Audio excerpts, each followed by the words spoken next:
میرے اوپر جو انعامات ہیں اللہ تعالیٰ کے وہ بڑے عجیب ہیں. آپ نے ایک کتاب پڑھی ہوگی روحانی علاج.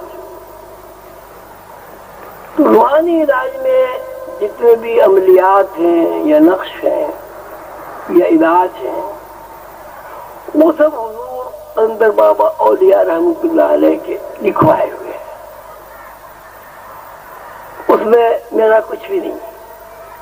میں صرف ایک منشی ہوں، ایک کاتب ہوں. خود یہ تھا کہ جب کوئی مریض آتا تھا تو حضور قلندر بابا یا تو اسے کچھ پڑھنے کو بتا دیا کرتے تھے یا نقش لکھ کے دیا کرتے تھے. تو چونکہ وہ نقش نہیں دیتا تھا مریض کو تو میں نے ایک کاپی بنا لی تھی. تو جب وہ نقش لکھتے تھے مریض کو دیتے تھے تو وہ کاپی میں سامنے کرتے تھا، وہ اس پہ بھی نقل فرما دیا کرتے تھے. تو اس طرح وہ کتاب بن گئی. مجھے شوق ہوا کہ بھئی یہ تعویذ اور عادات کیا چیز ہے. تھوڑا سا میں نے پڑھا، کتابیں لایا بازار سے، بڑی بڑی کتابیں لے کے آیا، پڑھا. تو عجیب میرے اوپر حیرت ہوئی کہ اس کتاب میں تو وہ کوئی تعویذ ہے ہی نہیں. ہر مرض کا جو علاج ہے وہ کتاب میں نہیں ہے، اپنا منفرد ہے، الگ ہے. تو ایک روز میں نے حضور قلندر بابا سے عرض کیا کہ حضور یہ جس میں تعویذات ہیں، جس میں عملیات ہیں اس کتاب میں، وہ بھی کسی کتاب میں تو ملتی نہیں. نہ آپ کسی کتاب میں دیکھتے ہیں آپ کو اتنے سارے کس طرح یاد ہو گئے.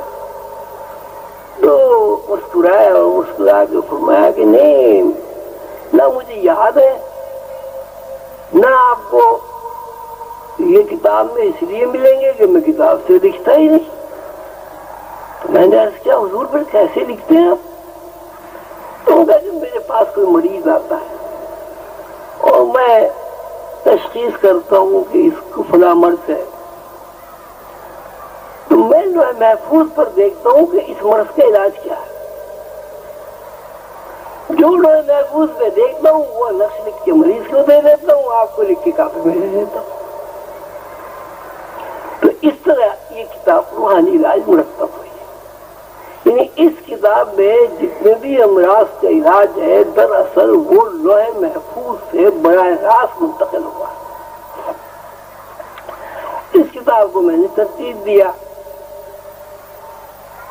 ترتیب دینے کے بعد خیال آیا کہ اس کتاب کا انتساب حضور خواجہ غریب نواز کے نام سے کرنا چاہیے. پھر خیال آیا ڈاکٹر صاحب کے نام سے کرنا چاہیے. پھر خیال آیا نانا تاج الدین ناگپوری کے نام سے کرنا چاہیے. مطلب یہ کہ ذہن کسی ایک جگہ ٹھہرا نہیں.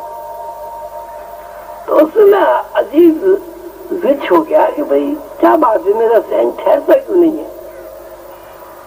تو ایک روز مغرب کے بعد 2017 میں بیٹھا ہوا تھا، کچھ لکھ رہا تھا. لکھتے لکھتے کتاب کا خیال آیا کہ اس کا کیا نام رکھنا چاہیے. تو بیٹھے بیٹھے وہ میں نے تکیے کے اوپر سر رکھ دیا، جیسے سجدے میں آدمی چلا جاتا ہے غیر اختیاری طور پر. مجھے نیند آ گئی، سو گیا میں. آپ دیکھا کہ سیدنا حضور علیہ السلام کا دربار ہے اور میں ایک چھوٹا سا بچہ ہوں، 7-8 سال کا یا 6 سال کا، اور میرے ہاتھ میں ایک کتاب ہے. تو میں دوڑا ہوا رسول اللہ صلی اللہ علیہ وسلم کی خدمت بابرکت میں دوڑا ہوا گیا اور میں نے بالکل بچپنے کے انداز میں عرض کیا یا رسول اللہ صلی اللہ علیہ وسلم میں نے کتاب لکھی. جیسے بچے کوئی الف بنا دیتے ہیں یا کوئی لکیر بنا دیتے ہیں کتاب پہ اور اپنے والدین کو دکھاتے ہیں. تو حضور پاک صلی اللہ علیہ وسلم مسکرائے اور اس کتاب کے اوپر اپنا ہاتھ رکھ دیا. یہ روحانی علاج کا تذکرہ کرتا. جیسے حضور پاک صلی اللہ علیہ وسلم نے اس کتاب پر ہاتھ رکھا، میری زبان سے الفاظ ادا ہوئے،